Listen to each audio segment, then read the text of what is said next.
3 men waded through the snow and howling wind. Their destination was a small cabin on the edge of a clearing and an old forest. The wounded man in the middle slowed the progress and was held up by the men on either side of him. "Here, hold him," the large man said as he waded faster to the cabin alone. He tried to open the door, but it was literally frozen shut. He took a step back and slammed his body against the door. It held firm, and as he leaned back again, a screech filled the air, sending birds that didn't go south for the winter flying into the air. The large man froze for a moment and started furiously slamming his body against the door. It finally broke free, and the door swung open with a loud "creak" from the rusty iron hinges. The large man fell to the floor and scrambled up as the 2 other men stumbled inside. He quickly slammed the door shut behind them and locked it as the wounded man was laid down on the bed. The larger man moved from window to window, shutting the shutters and locking them. The large man looked down at the man on the bed. "How is he, Dutch?" Dutch threw his pack on the ground and looked at the sound of the man on the bed. "He's hurt bad." The men stood in silence and listened to the wind whistle through the creaks in the walls. They waited, not daring to make a sound. The wind restlessly blew, making the wood planks shift, giving the cabin the illusion of being alive. The door shook violently as something roared in a high pitch on the other side. The large man jumped backwards, pulling his revolver and aiming it at the door. Dutch pulled out his shotgun and aimed at the door as well. The thing on the other side slammed into the door again with a roar. Minutes ticked by, and there was only the wind. Dutch slightly adjusted his weight. You think it's gone, Samuel?" No, I don't." Samuel walked over to the wounded man on the bed. The man's breathing was labored, and sweat coated his forehead. Samuel pulled out a rag and wiped the sweat off. He pulled the tattered shirt open to reveal a bloody wound on the man's shoulder and collarbone area. Samuel hung his head. "Damn it, Jeb, what is happening?" Dutch pulled more ammunition out of his pack and laid it down on the small table by the bed. "We kill this thing, and we leave." "I doubt that'll be a viable option, Dutch." Samuel walked around the one-room cabin. A chimney, table, door, 4 windows and a bed with a dying man on it was all they had to work with. Well, they had a small bedside table as well, but Dutch had already found a purpose for it. Samuel checked his revolver. 4 of the chambers were empty. He took out the empty shells and pulled out some rounds from his pocket to load it. 6 rounds in the gun. 3 more in his pocket was all he had at the moment. The 3 horses they had were loaded down with supplies, but they were tied up across the clearing and most likely dead. Samuel looked at each window. The shutters each had a small diamond cut out of the center to allow some light in the gloomy cabin. He quietly made his way to the window by the door and looked outside. Across the clearing were 3 horses, still tied up and alive. "Some bitch," Samuel whispered. It didn't make much sense. Whatever was out there was hunting, and yet 3 large horses were untouched. The weirdness of it sent a chill down his spine. Something was very wrong here. Samuel turned around and a small movement caught his eye. Around the cabin was space between the wall and roof. They were often for air circulation to help keep houses cool in the summer and to keep the cabin from being overcome with smoke from the chimney in the winter. Just above the bed, where Jeb was lying, were 2 large claws.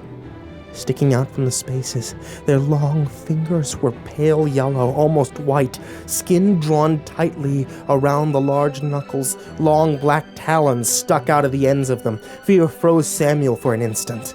The fingers of the creature wiggled around in the cabin like they were searching for something. Samuel snapped out of it and pulled his revolver and fired 2 quick shots. Dutch spun around and fired both shots from the shotgun at the wall, just below the claws. The creature roared as it pulled its claws back and slammed into the back wall several times as it howled its high-pitched screech. The impacts were so hard the shells on the bedside table shook and fell over and rolled onto the floor of the darkened cabin. "God damn it!" Dutch screamed as he searched for the shells on the floor. The silence returned and only the wind was present. Samuel spun around looking for any signs of the creature. Jeb coughed and he bolstered his revolver and went to his side. Eyes closed and running a fever, Jeb could only mumble, "Water." Samuel grabbed the canteen and raised his head, slowly poured the water out. Jeb coughed in a violent spasm. He rolled his head around and mumbled, "Oh, so hungry." Dutch loaded his shotgun. "Damn this all to hell, Samuel. We need to get out of here." "We don't even know what that thing is." Dutch started putting shells in his pocket. "We stay here. We're dead." "We stay. We hunker down. We figure this out." "You can figure it out. I go and get help." Dutch went to the door, grabbed the handle, but Samuel grabbed his arm. "Don't do this. We are stronger together. That thing will pick us off one by one if we separate." Dutch narrowed his eyes. "Get your hands off me. We ain't friends. We just partners. We rob the banks and swindle a homesteader headed west for time to time. He may be your brother, but I'm not dying for him or you." "Here." Samuel pulled out his revolver and held it out. "And swap with me. That shotgun only has 2 rounds. My piece has 6. More chances to hit the thing." Dutch eyed Samuel suspiciously, but grabbed the revolver and thrust the shotgun in Samuel's chest. He checked the gun, making sure it was loaded. He turned to open the door, but Samuel put a hand on it to keep it shut. "Last chance, Dutch. Don't do this." "I made up my mind." "Leave your pack. The snow is too deep and it will weigh you down." "I'll keep my pack, thank you very much. The horses are right there." Dutch's voice dripped with sarcasm when he said, "I appreciate the concern." "Fine, give me the shells," Samuel said, holding out his other hand. A look passed across Dutch's face. That instant, Samuel knew Dutch hadn't forgotten to give the shells over, but he was hoping Samuel did. He begrudgingly pulled them out and handed them over in 3 handfuls. Samuel stepped back and nodded. "All right." Dutch nodded back and threw the door open and ran outside. Samuel slammed it shut behind him. He rushed to the window next to the door and looked out. He watched Dutch wade his way through the knee-high snow. When he got himself halfway, Samuel could see he was starting to tire. There was a loud screech and the creature came running from the woods, from the side of the cabin. Dutch screamed and tried to turn and go back to the cabin, but the snow slowed him down like he was in mud. Samuel got a good look at the creature. It was about 8 feet tall, long, gangly limbs and bones poking out of the pale yellow, almost white skin. Its mouth was stained red, as well as its long, sharp teeth. Its long legs and large claw-like feet allowed it to move through the snow like it wasn't there. It dove and tackled Dutch, sending his pack tumbling through the air. The creature wrapped his long arms around Dutch as they rolled. The creature's mouth seemed to unhinge like a snake when it opened, and it slammed shut much like a tripped bear trap. The creature bit Dutch's head clean off. Blood sprayed in a fine mist out of his now bloody neck. The creature, as it chewed, started kicking its back legs. The talons on its feet ripped open Dutch's stomach. More blood poured out as his intestines spilled and tangled around the creature's feet. After it had swallowed the head, the creature clamped down on Dutch's neck and started to suck what remaining blood there was in the body. Samuel watched as the creature started ripping the intestines and eating them in chunks. Finally free, it bit onto a leg and pulled its head back, tearing the meat from the bone. Tendons snapping as it did so. Over and over it did this until the legs were stripped bare, and then broke each thigh bone in half and sucked the marrow out. Before it turns its attention to the top half of Dutch's body, it looked up. Blood and drool mixed together to make a red slime that oozed from the creature's mouth and teeth as it looked directly at Samuel and screeched, its head shaking at the effort. It grabbed the rib cage and pulled it wide open, stuck its head inside, started to eat the soft organ inside. Occasionally it would look up at Samuel with malevolence in its dead black eyes as it chewed.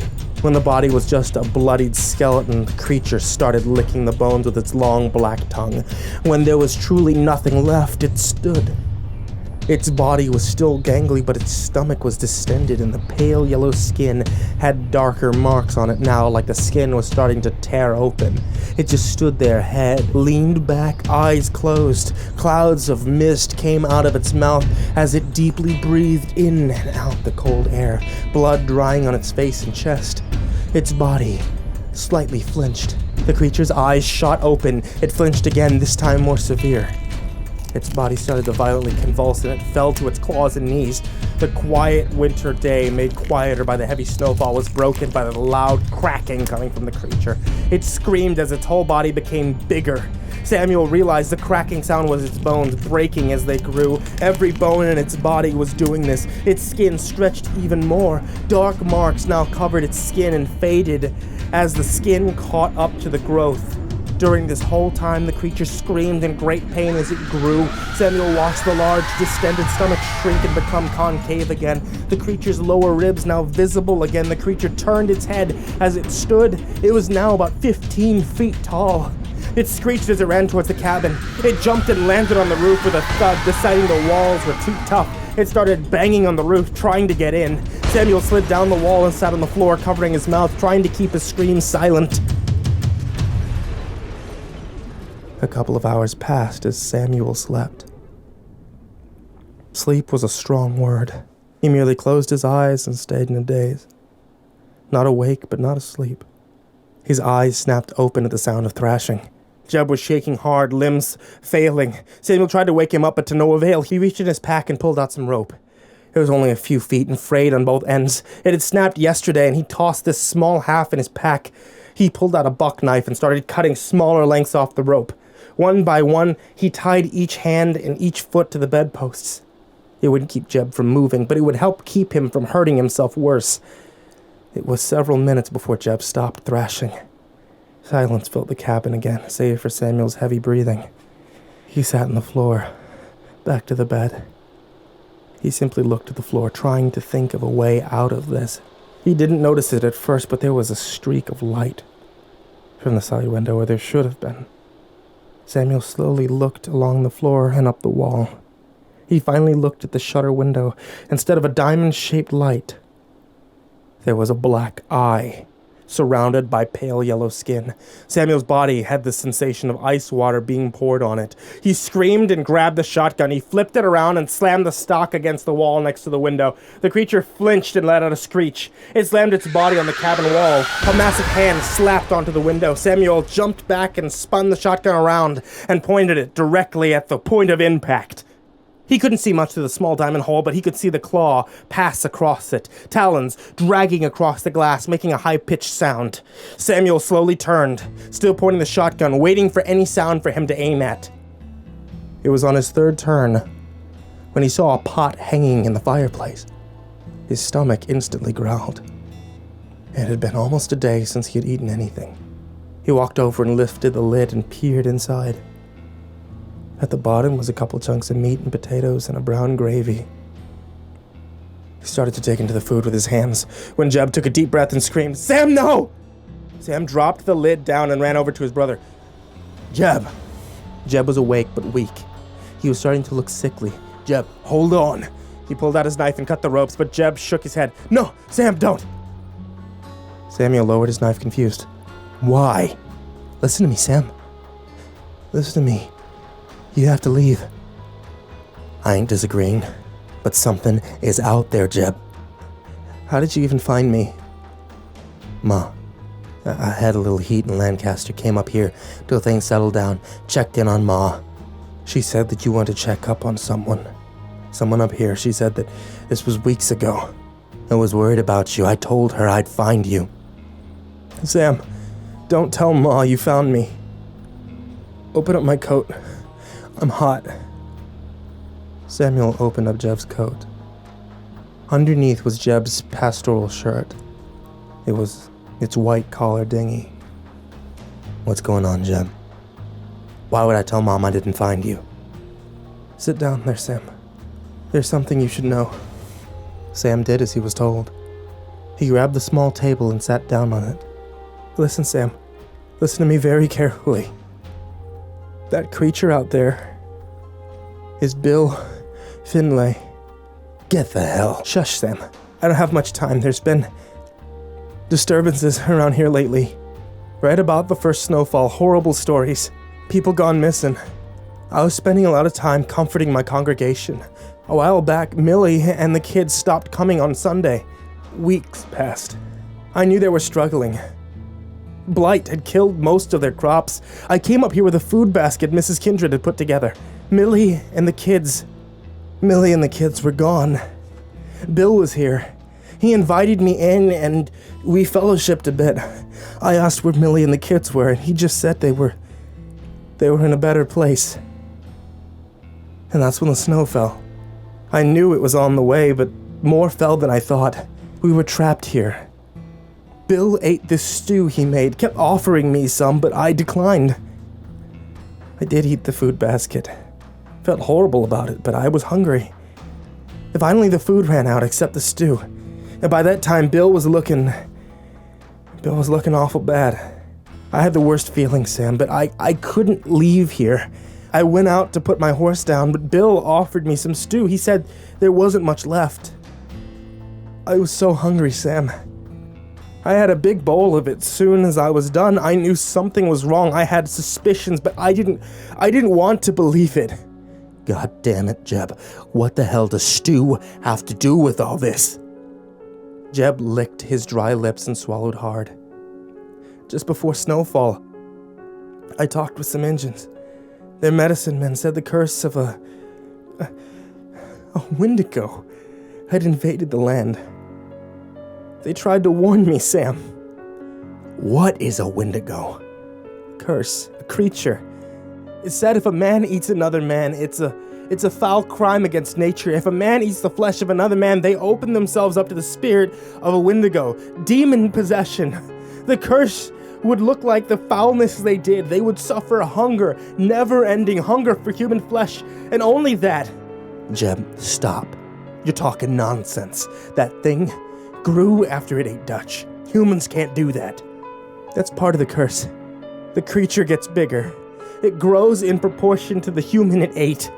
As it gets bigger, it gets weaker and more hungry. Jeb started to cry. I didn't listen to them, Sam. They warned me. I had a bad feeling when I came here, but I was filled with hubris. I thought that I knew better. God forgive me. You'll be fine. You're sick and imagining things. I'll get you home and Ma will fix you right up. Jeb shook his head no again. No, Sam.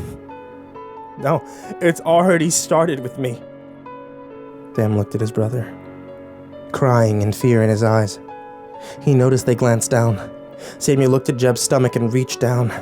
Don't, Sam. Please. Sam pulled the shirt open and took a step back. Jeb's stomach was concave, and his ribs were showing under the yellow skin. Samuel sat down on the table and closed his eyes as he hung his head. God damn it, Sam, this should have happened to me, not you.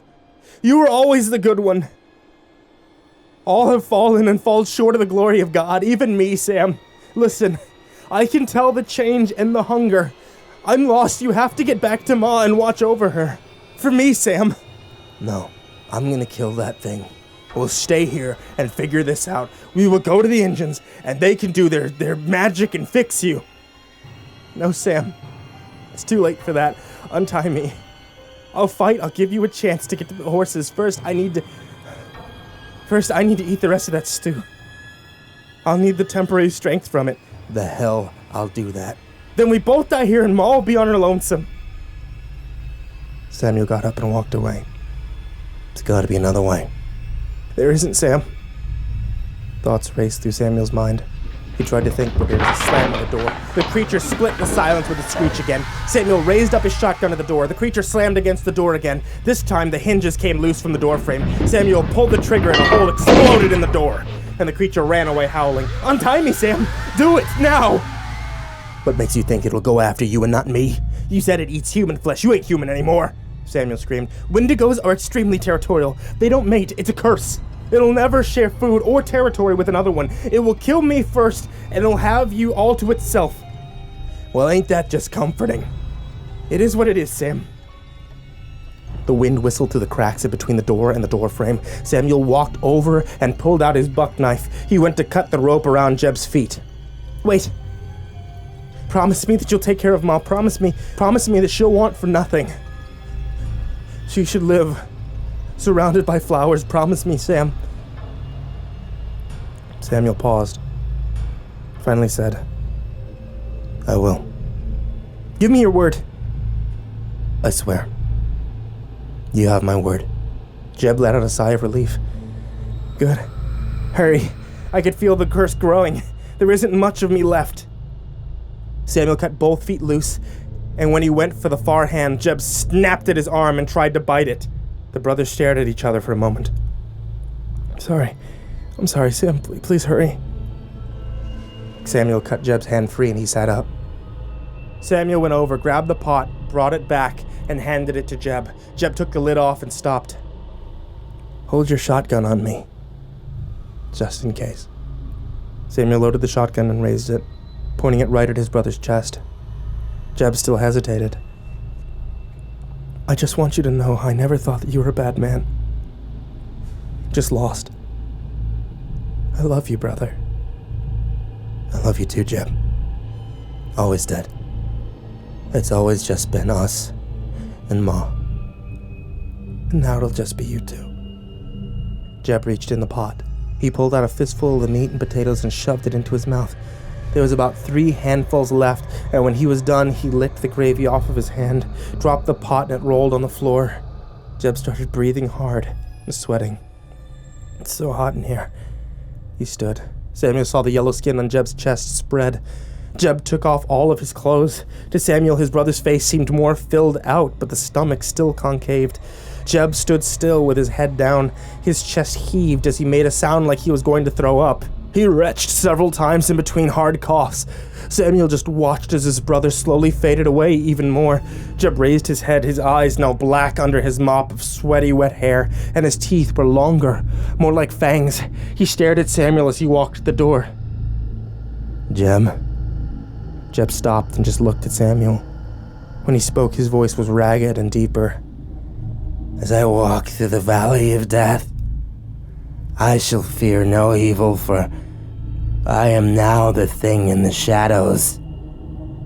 Samuel walked to the door and threw it open with one hand, the other still aiming the shotgun at Jeb. He turned and ran towards the horses. His feet sunk into the snow as he ran. The effort of running in the knee-high snow made his legs burn faster than he hoped. From behind him and to the right came the screech of the Wendigo. Samuel looked back to see it bounding out of the woods toward him. There was some scarring now on his chest. He had hit it, but the wound was already closed. The creature ran with his mouth open and eyes wide. Samuel turned and aimed at the Wendigo. Out of the corner of his eye, he saw Jeb running out of the cabin. Samuel held his breath and pulled the trigger. The thunderous boom from the shotgun echoed in the trees. He went to pull the trigger again, but he hadn't held the stock tightly against his shoulder, and it kicked and slammed into him, knocking him back. His foot caught on the high snow, and he fell backwards, firing the second shot harmlessly into the air. The first shot had stopped the Wendigo for a moment, but it was just enough for Jeb to make it up to the distance and tackle the creature, biting its neck as he did so. Snow was flung into the air as they fought literally tooth and nail. The whiteness that surrounded them became stained red. Samuel scrambled up and ran towards the horses again. As he neared, the horses became skittish. He quickly untied one of them and let it loose. It reared up and ran away. He untied the second as he threw a leg over the saddle. The horses bucked, and Samuel feared he was going to be thrown off. He held on for dear life.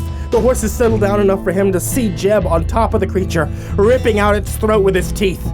Jeb stood with blood covering his face and down his chest, and he looked at Samuel and screeched with black eyes filled with hate. Samuel turned to the horses and kicked with his spurs. The horse took off, and Samuel looked back to see Jeb running behind him. He spurred the horse again to keep its speed up. As the horse galloped, Samuel looked back again to see Jeb falling behind, and stopped to let out a screech when some part of him realized he couldn't catch up. Samuel snapped the reins and spurred again as the sun started to set on the horizon and the cold darkness started to fall on him.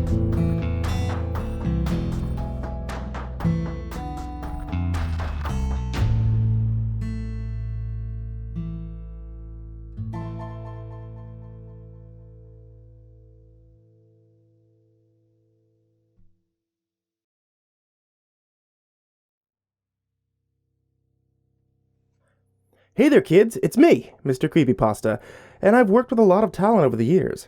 Many of the authors have books of their own, which I highly encourage all of you to check out to see more of their tales of the strange and horrific. And for those looking for a sampler of some of my absolute favorites, I've worked with these authors to compile just that. Stories that have been made famous throughout the internet, stories on this channel, and some that are brand new. The CreepyPasta collection is a long time coming, with support from all authors involved. Check it out on Amazon and in your local bookstores September 2nd. Or, I suppose you could save yourself the nightmares.